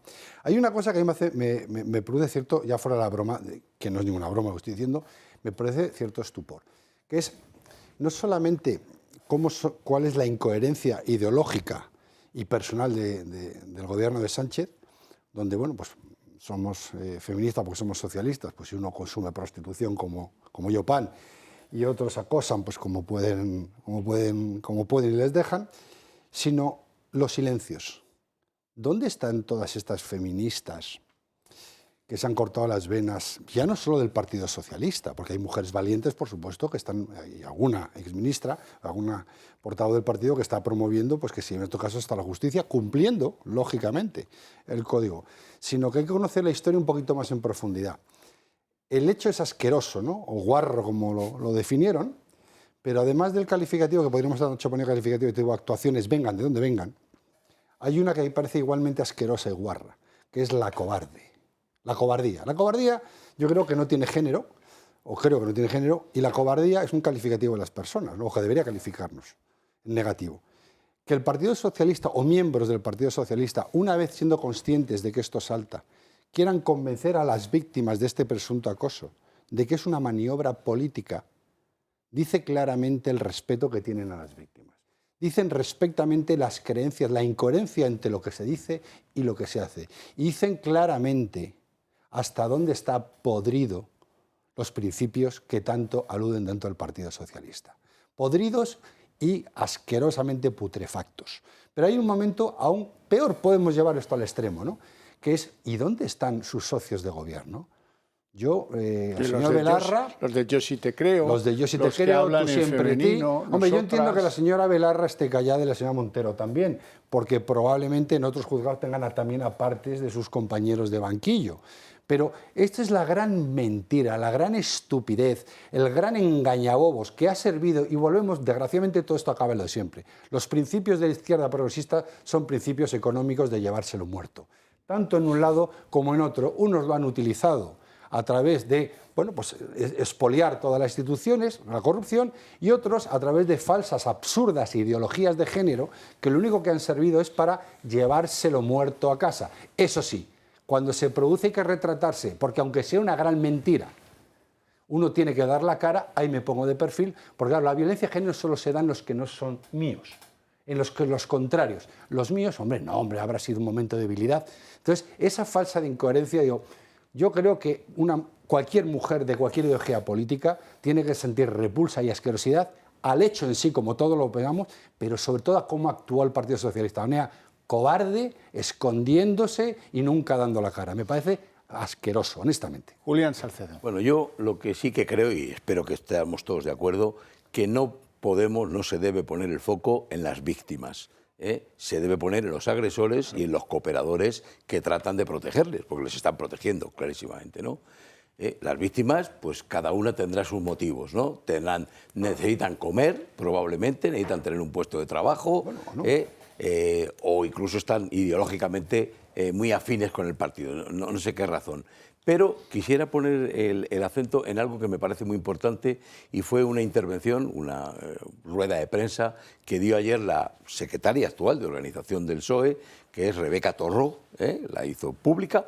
Se suponía que iba a dar explicaciones, no dio ninguna, si acaso suavemente pidió perdón, disculpas, pero están en ello, lo van a resolver, ¿no?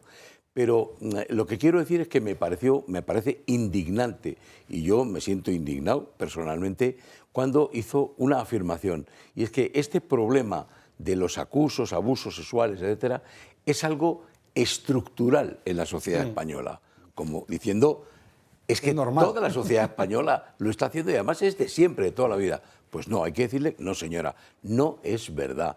Esto es un problema estructural, yo no me siento identificado.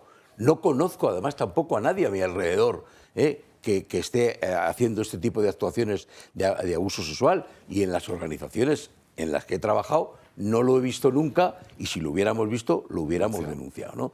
Pero claro, tratan de escudarse en que toda la sociedad española estamos en esto, todos somos abusadores en potencia. Pues no, hay que decirle que no. Es que lo ha dicho literalmente José María. Sí. Esto es un problema estructural de la sociedad española. No, señora, claro, no. Como la corrupción usted en su para, cabeza. como no. para ellos la corrupción, lo mismo, claro. Bueno, quiero que conozcan las caras de algunos que han salido referidos aquí. Por ejemplo, ese número 2, Antonio Hernández, número 2 del Guarrete Paco Salazar, que le han echado. Dice, pero vamos a ver. ¿Por encubridor? Porque mi jefe sea un Guarrete y yo tengo que pagar aquí la cosa. Pues vaya como va la doctrina de puertas adentro del PSOE. Y el otro también es otro peculiar, Javier Izquierdo. Se supo que había alguien en la ejecutiva que tenía este problema y que había pues alguna denunciante que tal, y se ha ido él alegando motivos personales, y ya no le interesa estar en la ejecutiva del PSOE. La ejecutiva del PSOE no es incompatible con nada. Dicho, bueno, con ser el presidente del CIS, como Tezanos, que quería estar en los dos lados. Bueno, este Javier Izquierdo, ahora se las tienen porque unos dicen que sí, otros dicen que no. La verdad es que nos da un poco igual, pero que no deja de ser una manera de arreglar una crisis bien extraña, la de Pedro Sánchez. José María. Sí, bueno, pero vamos a ver si es que el arreglar no va a arreglar nada, porque como el responsable es él y él quiere seguir gobernando como lo ha hecho hasta ahora, pues no va a arreglar nada, va a seguir actuando del mismo modo. Lo que pasa es que cambiarán los peones, ¿no? Cambiarán los peones. Bueno, yo he de decir ahora que estaba temiéndome que... Sí, me estaba temiendo que no fueseis suficientemente duros con los sátiros estos del PSOE, pero debo decir que tanto Raúl como Julián han sido muy duros, y por lo tanto no me he visto decepcionado en el sentido de que mi temor no se ha hecho cierto, no se ha verificado, ¿no? Sí, vamos a ver, esto de que es estructural, dice esa señora, que estaba inédita. Esta señora, si es que cuando la nombraron, recuerdo... Lo dice también Sánchez, ¿eh? Bueno, lo dice también Sánchez. El problema es estructural. Pero sí empezó por decir que Sánchez no va a cambiar nada, claro. Pero que esta señora, cuando la nombraron, que fue cuando cayó Santos Cerdán, lo comentamos aquí en el programa y dijimos, ¿pero quién es esta señora? Esta Rebeca Torró, ¿cómo se llama? No sabíamos nada de ella, era una figura, además de incompetente, como todos estos de los que hemos hablado, gris, era desconocida, ¿no? Bueno, ¿y cuántos meses han transcurrido de esto? Y por primera vez, comparece en una rueda de prensa la secretaria de organización del partido. O sea, teóricamente, corregidme, en lo que es la jerarquía del partido, la que sigue... al secretario general. La que sigue al secretario general. La segunda, porque la presidencia en el partido no es ejecutiva. Puede serlo, pero en este en particular no. Esta señora estaba como silente, oculta, bueno, prueba de que no querían cambiar nada. Hombre, los dos anteriores han ido al trullo. Han querido continuar con lo mismo y entonces ese cargo han colocado ahí a una persona que no haga nada para que no perturbe en su actuación. Bueno, la consabida, ¿no? Entonces, es estructural. Esto de la satiriasis de los españoles es estructural. Es un mal estructural, dice esta señora. Dice la señora esta Torro o Torró. Y también, iba a decir Felipe González, no. Pedro Sánchez. Bueno, sí, Sánchez y Zapatero son fungibles. Sí. A este efecto no lo sé, pero en fin, a todos los demás sí. Entonces, es estructural. Bueno, esto es lo que dice, yo, en fin, voy a decir una cosa, como no voy a dar el nombre, pues no pasa nada. Hace unas semanas coincidí en un ascensor en el Congreso con un diputado, diputada, no digo si era varón o era mujer, del Partido Popular. Yo no lo identifiqué como diputado o no la identifiqué como diputada y entonces le pregunté, me dijo, sí, soy diputado, diputada por tal provincia. Digo, sí, me incorporaba ahora, tal, sí. Y me dice que procedía de la administración local, que había sido concejal, concejala, alcalde, alcaldesa de no sé qué municipio, municipia o municipio. Bueno, y entonces le digo, eso es terrible, lo de la administración municipal. Me dice, ¿por qué es terrible? Digo, no, pues eso es todo siempre muy corrupto, igual que las administraciones autonómicas. Y entonces no me miró, sino que siguió andando a la salida del ascensor y dijo, eso está en la naturaleza humana. Estructural. Claro, esta señora hace una alta reflexión antropológica y además de antropológica en sentido ocular, antropológica en sentido moral, y entonces dice, ¿qué cosas me está usted diciendo? ¿Cómo no va a haber corrupción en municipios y comunidades autónomas si la corrupción es algo consubstancial al ser humano? Bueno, pues esto, claro, pero vamos a ver, lo cuento porque esto indica cómo los políticos perciben, entienden y juzgan este problema. Claro, me podéis decir, esa señora o ese señor están completamente locos, así no piensa nadie en el Partido Popular. Bueno, yo digo que esa respuesta o ese comentario lo he oído. Lo he oído. Bueno, pues esto es lo mismo, es decir, hay que justificar las cosas más abyectas como se pueda. Y entonces ahora vamos a decir que, bueno, pues esto que se critica tanto del dogma católico, ¿no? Porque la gente dice que no lo entiende. El pecado original. Ya está. ¿De qué me está hablando usted? Si esto es el pecado original, entonces, como esto forma parte del pecado original que se transmite, que es un entendimiento erróneo de lo que es el dogma, pero en fin, como esto se transmite, pues ya está. Todo lo que diga usted es ocioso, no aporta nada, usted se cae de un guindo. Dice usted que hay que justificar. Oiga lo que es justificar. En un ejemplo claro, nítido, Pilar Alegría hablando de su encuentro en privado en un restaurante con Paco Salazar. Él me llamó, yo lógicamente acudí. Y ya les digo, ese encuentro no se tenía que haber producido y fue un error. Se podrán también imaginar que después de conocer también el contenido de las denuncias el pasado lunes, el dolor y la indignación y sobre todo la traición que puedo sentir yo y que puede sentir también todo mi partido es absoluto. Bueno, Mario Garcés, tú te acordarás en tiempos Zapatero cuando hubo una canción que se convirtió en bandera. ¿No te acuerdas de la canción? Bandera, no, ¿cuál es? Todo esto Fue un error. Fue un error. Eso es lo que dice Pilar Alegría. Todo esto fue un error. Te doy palabra a la vuelta de publicidad. Nos vamos a publicidad. Se quedó en el uso de la palabra don Mario Garcés. Bueno, hoy se cumplen 100 años de la muerte de Antonio Maura, con sus luces y con sus sombras. Pero tenía una frase que era "por mí no quedará", que me ha venido a la cabeza cuando he visto el tuit de Alberto Núñez Feijóo y en los comentarios de Abascal, que cada uno relacione el "por mí no quedará" de ambos políticos. Perdonadme la nota a pie de página, pero no podía hoy no recordar a Antonio Maura, ¿no? Y el "por mí no quedará" sí que ha quedado siempre por el Partido Socialista. El Partido Socialista Obrero Español, que sistemáticamente ha sido corrupto, ha tenido una relación también ambivalente y patológica con el feminismo y con la igualdad.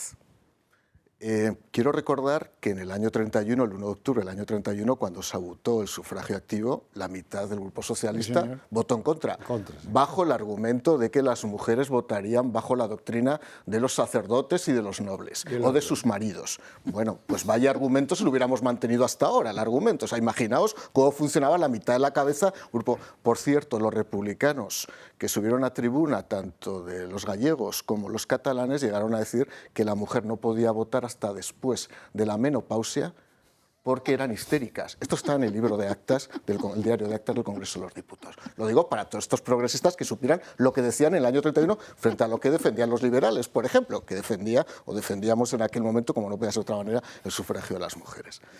Bueno, se defendieron cosas peores. Se defendieron, tiene razón. Jiménez de Asúa defendió la eugenesia. Sigo, para que veamos la relación tan perversa que han tenido, ¿no? Yo recuerdo en las memorias de Largo Caballero decirnos si Negrín desaparecía constantemente y se iba a París con señoras que no eran de su familia y que, según parecía, pagaba Stalin. Y esas señoras, como os podéis imaginar, eran señoras que se beneficiaban de determinados emolumentos satisfechos. No, pero eso se ha mantenido hasta ahora. Pero es más, durante la Guerra Civil, en el frente, hasta la propia Pasionaria, que tuvo un momento de juventud curioso en Somorrostro, que ha habido bastantes dudas sobre lo que pasó en su juventud, pero no voy a entrar porque no está suficientemente verificadas. La Pasionaria, decía, se rasgaba las vestiduras porque todos los milicianos recibían un vale que ponía "vale por 2 porvos para la Lola". O sea, esto era la relación que tenían los milicianos comunistas, los milicianos anarquistas con la prostitución, para que quede claro. Bueno, a partir de ahí, durante el franquismo, evidentemente, se diluye este movimiento y vuelve a emerger el movimiento feminista en los años 80 y 90, fundamentalmente en 80 y 90. ¿Qué ocurre? Porque esto hay que entenderlo. Yo las conozco bien las asociaciones feministas. Varias asociaciones feministas asumen el monopolio intelectual y la hegemonía moral de lo que es la igualdad en España, evolucionando desde un machismo antiguo hacia un embrismo declarativo. O sea, todo lo contrario de lo que debía ser. Pero asumen esa hegemonía moral y esa hegemonía intelectual dentro del Partido Socialista Obrero Español. ¿Qué ocurre? Que cuando forma este gobierno de coalición Pedro Sánchez se pone en brazos de las tendencias absolutamente delirantes de Podemos y de Sumar, donde el feminismo tradicional acaba cayendo. Esto de la igualdad hombre-mujer ya no es una prioridad para dar cabida a todo tipo de géneros, fórmulas inconexas, ambivalencias, que acaban relegando a esas feministas a un puesto absolutamente en la esquina. Es más, justo en la llegada de Santos Cerdán y de Paco Salazar. ¿Qué quiero decir con esto? Cuidado, que esas feministas que todavía viven, que tienen 60, 70, 80 años, se la tenían guardada a Pedro Sánchez. Se la tenían guardada. Porque piensan que Pedro Sánchez ha hecho lo peor contra las mujeres, que ha sido desvirtuar la batalla de la igualdad por el procedimiento de asumir las tesis de Podemos y del resto de formaciones. Y eso, ahora que han visto la oportunidad de hacer sangre, han salido en tropel. Pero digo, sois unas hipócritas, porque lo sabíais hace años y habéis callado. Y habéis aprovechado el momento de mayor debilidad para lanzaros todas al cuello. ¿Por qué no lo dijisteis hace 30 años? Las nuevas feministas del Congreso de los Diputados, que algunas hacen unos discursos en tribuna que no tienen nada que ver con el feminismo tradicional, comprando todo el paquete ideológico y pseudomoral de Podemos, ¿sabíais lo que estaba pasando en los escaños?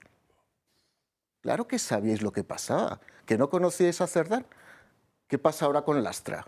ahora Lastra dice, no, si yo ya lo sabía. O Ábalos. O Ábalos, ¿qué pasaba con Ábalos? El putero, el que dice Aldama en el audio, dice, el hijo puta del putero. Vaya frase, la verdad es que son cosas curiosas, la verdad es...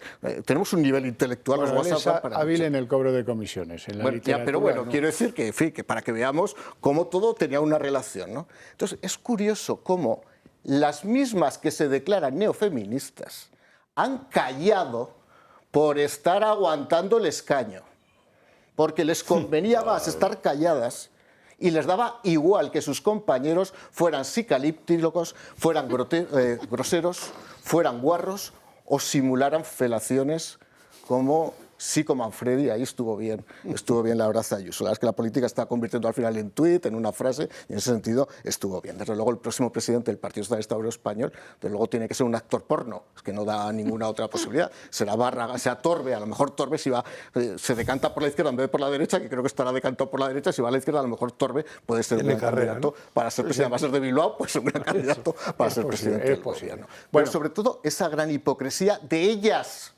ya no de ellos. De ellas, que llevan años diciendo, estamos luchando por los derechos de las mujeres, os habéis callado años, sabiendo lo que ocurría. ¿Por qué?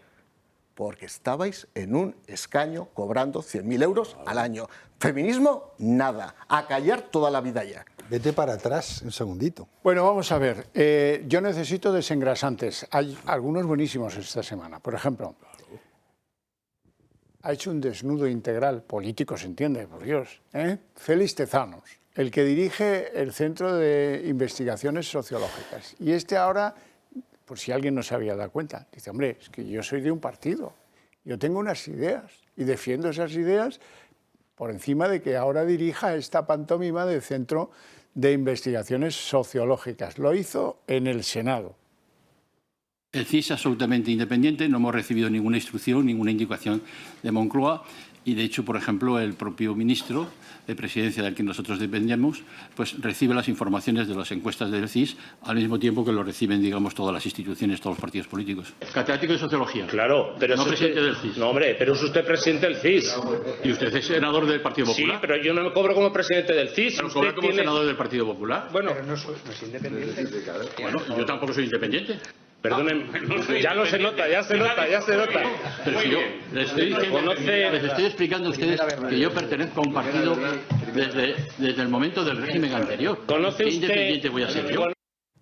Ya nos habíamos dado cuenta, gracias por la observación. Luego comentamos los tres comentarios, porque hay uno, yo le tengo manía a esta señora, la ministra de Sanidad, Mónica García. ¿Por qué le tengo manía? Porque llegó la pandemia y cogió la excedencia y se piró. No sea acaso que me llamen, quita, me quito de medio. Y ahora tiene una extraña, ahora me explico mejor, fuera que atendiendo a los enfermos durante la pandemia. Ella tiene una particular visión de las cosas. Habla de los hospitales con gestión privada y con gestión pública. Y dice que la gestión privada es muy mala, pero malísima. Porque, claro, se lavan las ropas, las sábanas, todo eso, se lavan fuera del hospital. Y eso trae al hospital innumerables virus y bacterias. Vean. Un análisis de la evidencia científica que hay sobre las consecuencias de la privatización de los sistemas sanitarios. Empieza con un artículo de The Lancet que lo que habla, en este caso, es de la privatización de los sistemas en el National Health Service y que habla de un aumento de la mortalidad evitable asociada a esas privatizaciones, una disminución de las plantillas, una disminución de acceso a colectivos más vulnerables o, por ejemplo, un aumento de las infecciones hospitalarias derivadas de la privatización de los servicios de lavandería. Hombre, claro, lo mejor es lo de hacer huelga y que la gente vaya allí, se pase unas horas en el hospital y le diga no te vamos a atender porque estamos de huelga. Eso se debe a que no acuerdan los médicos de este país con esta señora, no me extraña, es muy difícil acordar algo con esta señora. Bien, y luego está lo del semanario de la izquierda italiana, el Espresso, que, bueno, yo desde que el ABC consideraba Español del Año a Jordi Pujol, en los premios creo poco. En estos y en casi ninguno. Pero bueno, que algo de dinero pueda haber detrás, no me extrañaría, la verdad. Gente del mundo socialista en Italia deben quedar muy pocos, así es que me imagino que las ventas del Expreso deben ir un poco para abajo. el personaje del año, Pedro Sánchez, por la labor económica. Se conoce que no saben que Nadia Calviño ha confesado en un libro de memorias que inflaba a pulmón las cifras de crecimiento. Se conoce que no saben que nos engañan con las cifras del paro todos los meses. Se conoce que no sabe que vamos a 90.000 millones de deuda este año. Se conoce que no saben que aquí hay un desgobierno y una corrupción absolutamente trepidante que no deja títere con cabeza de lo que es el Estado. Pero bueno, ahí está el Expreso, que nunca pasó por ser una cosa demasiado bien... bien concebida, dirigida, concebida, así como ustedes quieran. Bueno, comentarios a los desengrasantes. Claro, es que has metido tanto que no sé por dónde empezar. Bueno, esto es gracias a Tezanos. Claro, vamos a intentar García. empezar. Voy rápido y hacer una barrida. A ver, Tezanos, el señor Tezanos. Pues fíjate, yo le di un punto de credibilidad, te digo para darte cancha a la entrada.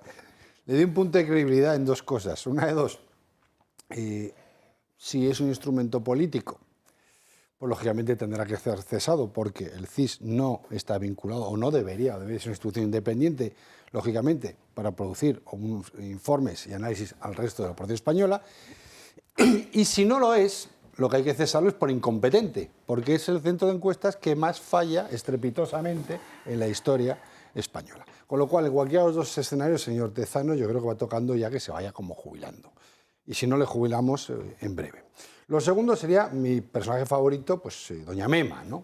Doña Mema, madre, cantante, operística, anestesista. Claro, está hablando de una señora que no ha pegado un palo al agua en su vida, porque tú dices, se cogió la excedencia cuando vino el COVID, pero es que antes ella es anestesista liberada. Con lo cual, lo que conoce esta señora de gestión, ya no pública, menos privada, y las horas de cotización a la hora de ser productiva en una empresa, pues está entre 0 y 1. Amén de que luego sea, como lleva la típica pijiprogre, que estos son de estas familias bien, que les gusta ir de tirados, en camorrillos, con unas casas en unas zonas que también están en debate, unos chaletazos en zonas ilegales, familiares, o sea, tiene más líos que otra historia, pero no, ella no. Ella ahora mismo ha decidido, que es otro de los modelos que hablamos de incapacidad mental para dirigir ningún ministerio, por falta de experiencia, por falta de currículum, por falta de talento, donde esta señora ahora aquellos que apoyaba en su momento salgamos a las calles les deja tirados. Pues esto es el socialismo en estado puro. Y con un detalle, primero miente cuando habla, desconoce lo que habla y encima habla sin datos. Porque el otro día le dieron el sopapo que no hemos puesto aquí, donde dice, pues mire, con todo el problema que tiene Madrid la gestión privada de instituciones públicas como los hospitales, la tasa de incidente es del 0,20%, cuando la media nacional está en un 20%, 0,20 frente a 20. Entonces, un poco de pudor y es un poco de criterio a decir estupideces, porque son datos que todo el mundo podemos comprobar. Bueno, vamos... Y por otro, y acabo, déjame, el último, porque esto no lo puedo saltar. Mira, lo que tiene es una cogestión mental. Es decir, esta gente en el Partido Socialista, todos los que estamos hablando, no tienen ningún problema de incapacidad. Lo que tienen es un problema mental, bien, donde es fácil coger el dinero. ¿Ha acabado ya con los...? He acabado porque no me podía callar, porque me has puesto tres que son carnés mi debilidad. de gente con problemas mentales. Bien, vamos con algo que me gusta mucho hacer. Saber a quién designan mis invitados la persona nefasta de la semana.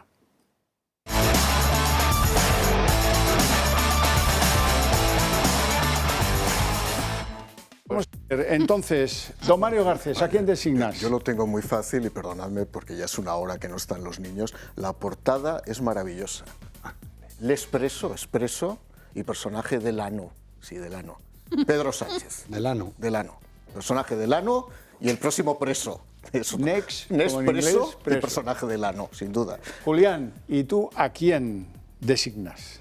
Pues es que estaba muy difícil, pero yo me inclino por Paco Salazar, al que Hombre, la Guarrete. sabiduría popular le ha buscado un apodo, Paco el Guarro. Allá. José María Sánchez.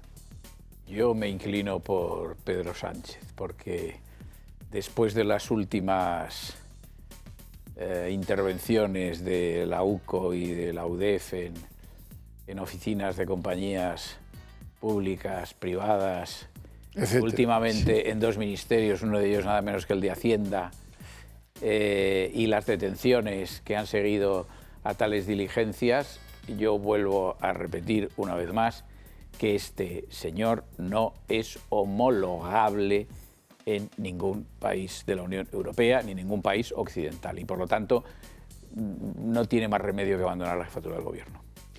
Raúl, ¿a quién eliges? Pues yo había pensado en Paco, pero voy a cambiar en el último momento y me voy a la ministra de Sanidad. Porque no se puede ser más incompetente, más mentirosa y representar mejor el socialismo, que es cuando estoy en la trinchera hago negocio con esto y cuando estoy delante dejo tirados a aquellos por mero interés político. Ya está.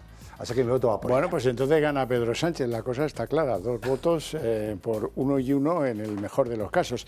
Bueno, novedades tengo sobre el caso Begoña Gómez y las novedades se centran en un señor de la Complutense, sí, sí. Julián, que tú le conoces bien, Doadrio, por cierto le han castigado con suspensión de empleo y sueldo 5 meses. No, no ha sido a él, ha sido al codirector de la cátedra, a Ruano. A él no, a Doadrio no. A Doadrio no. Bueno, en cualquier caso, hace unas declaraciones estupendísimas que les van a situar a todos ustedes en lo que pasaba en aquellos días en la universidad más importante del mundo de las públicas en España, la Complu. Yo sí, yo me sentí obligado, porque era el vicerrector que tenía que hacerlo y me sentí que él presionaba. Es que luego es cuando me entero de que ya le había prometido públicamente, anterior a enterarme yo. O sea, Julián, que si estás en el mundo de lo que depende del gobierno, se te empuja, tampoco es que se resistiera mucho. Lo ha matizado mucho, no me presionaron, ¿no? pero vamos, me sentí obligado a tal. Y ha reconocido que efectivamente ha sido una excepcionalidad en la historia de la Complutense, no hay ningún otro nombramiento con esta celeridad y con una cátedra compartida, etcétera. Y luego, efectivamente, también tenemos que estar muy atentos a esta suspensión de empleo y sueldo al que acaban de condenar desde el día 1 de noviembre, 3 meses, noviembre, diciembre y enero, hasta finales de enero, al codirector de la cátedra, ¿no? El argumento es que no había facilitado la información que le había sido requerida. Esto suena muy mal, la verdad. Otra cosa es que se lo merezca, ¿no? ¿Sabe lo que más me gustó de las declaraciones de Doadrio? Dice, no, gracias al curso este de Begoña Gómez hemos conocido a las compañías. Antes que eso ninguna se acercaba por aquí, lo cual también refleja cómo es la sociedad española. No deja... hay que ser honrados cuando uno entra en los problemas. Las empresas entraron ahí como la propia Complutense, conducidas desde la Moncloa, está claro, ¿verdad? Bueno, venga. A lo que vamos, hablemos, aunque sea tangencialmente, de la sentencia, ahora ya leída y conocida, que condena al fiscal general del Estado, Álvaro García Ortiz, 2 años de inhabilitación, muy cuestionada porque se dio a conocer el fallo 20 días antes, luego conocimos el texto. A unos les ha parecido magnífico, a otros menos magnífico. Hay 2 votos particulares de 2 magistradas que tampoco dicen gran cosa, la verdad sea dicha. Pero bueno, lo fundamental es que una vez está la sentencia escrita y publicada, pues ya está tardando Álvaro García Ortiz en plantear sus recursos, primero ante el Supremo, luego ante el Constitucional, previsiblemente. Ahora bien, el gobierno ha empezado a girar. Ya no es aquello de los jueces prevarican, tienen posiciones cercanas a, hay que ver, qué escándalo, un hombre que defendía la verdad y por actuar contra los bulos se vio sometido. Esto ya no lo cree nadie. Y lo dicen muy pocos. Han ido variando, el discurso han ido corriendo la línea roja y ahora están ya con la espada, o con la espalda, mejor dicho, en la pared. Ya la línea roja no se puede mover. Como demuestra la declaración que quiero ofrecerles de Óscar López, el ministro más aburrido de este gobierno, que tiene muchos ministros aburridos, este el que más, lo supera en todo. Y se le ocurrió una especie de chascarrillo impropio de uno que ni es ministro de Justicia, ni tiene que meterse en estos líos, porque según dice él mismo, ni siquiera se ha leído la sentencia. He podido leer lo que he podido leer, porque acaba de salir, pero a la vista de lo que he podido leer y lo que les escucho a ustedes, conozco muchos guiones de Hollywood con menos creatividad que esa sentencia. ¿No la considera suficientemente armada, ministro? A ver, parece que el argumento principal es que no tenemos pruebas de que haya sido el fiscal, pero no puede ser otro, ¿no? Esto es un poco lo que viene a sostener, ¿no? Por cierto, desmintiendo a algún periodista, da igual. Mire, en efecto, el Gobierno acata el fallo, actuó, hemos dado relevo al fiscal general del Estado y ahora 20 días después, creo que son, pues vemos ese ejercicio de intentar justificar, desde mi punto de vista, en mi opinión, respeto a otras, lo injustificable. Poco más o menos viene a decir aquello del séptimo de caballería, retirada, retirada, pero estarán agazapados hasta el momento en el que haya que llevar esto al Constitucional. Bueno, se equivoca en el verbo. El Gobierno no acata la sentencia, el Gobierno ataca a la sentencia. Creo que una vez más cometen un error semiológico, ¿no? Y luego un pequeño detalle, el miércoles se publicó en el Boletín Oficial del Estado la resolución de cese definitivo a petición propia del Fiscal General del Estado. Nunca antes el final de la fórmula litúrgica que se utiliza en estos casos había sido tan apropiada, agradeciendo los servicios prestados. Efectivamente, García Ortiz, te ha agradecido el Gobierno los servicios prestados, que Dios te lleve en su gloria. Sobre todo los menos transparentes. Exacto. Esos son los que más se agradecen. Bueno, ¿qué os ha parecido el contenido de la sentencia, José María? Estamos ávidos de conocer tu opinión, bueno, no, más que nada para no, saber si nos parece lo suficientemente combativa. No, yo no lo he leído con detenimiento, he hecho una lectura diagonal. Por lo tanto, lo que pueda decir no tiene, en fin, valor ni que yo mismo le reconozca a mis palabras, ¿no? Vamos a ver. La sentencia ha condenado al fiscal por un delito de revelación de datos reservados. Bueno, este es un delito en el que el bien jurídico protegido es más la función pública que el que pueda ser ofendido por tal revelación.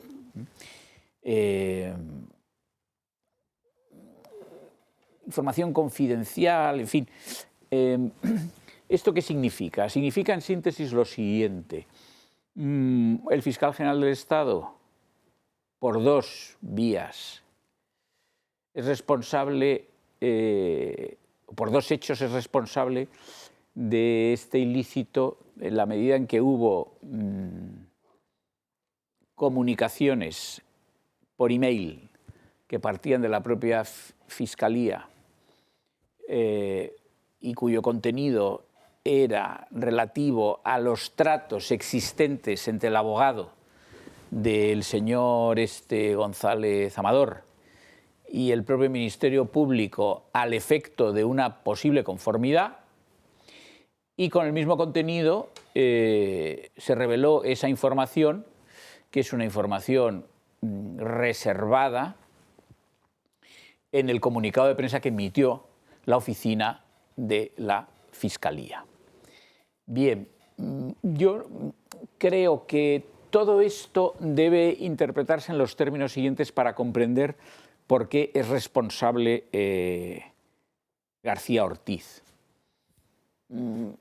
El Ministerio Público es un ministerio jerárquico y, por lo tanto, no hay fiscal del Ministerio Público que pueda hacer una cosa como la que se hizo, por ejemplo, enviar esos emails, en principio sin el conocimiento y autorización de su superior. Claro, se me puede decir, puede haber un fiscal en Almería que haga algo parecido y el fiscal general del Estado no lo sepa.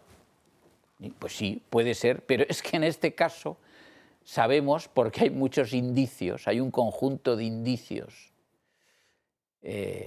aunque no haya prueba directa, que permiten incriminar y tener por responsable a García Ortiz, hay un conjunto de indicios, sabemos que García Ortiz participó activamente en todos los hechos relativos a esa comunicación, consistente en un email emitido por un fiscal, aunque no fuese él. Bien. Y por lo tanto aquí el carácter jerárquico del ministerio está acentuado inevitablemente por la propia presencia activa en los hechos del fiscal general del Estado. Como es inconcebible que en un asunto de estas características y de este relieve público, la oficina de prensa de la Fiscalía emitiese un comunicado sin tener el consentimiento y el conocimiento del fiscal del Estado. O sea, vamos a ver, ¿quién le consintió el...? No, alguien declara que se lo dictó. Bueno, bien, pero eso forma parte de lo que he dicho, de una presencia activa del fiscal general del Estado en las dos comunicaciones, la que se hace vía email, cuya fuente es la Fiscalía, y la que se hace de cara a la prensa, cuya fuente es la oficina de prensa de la Fiscalía.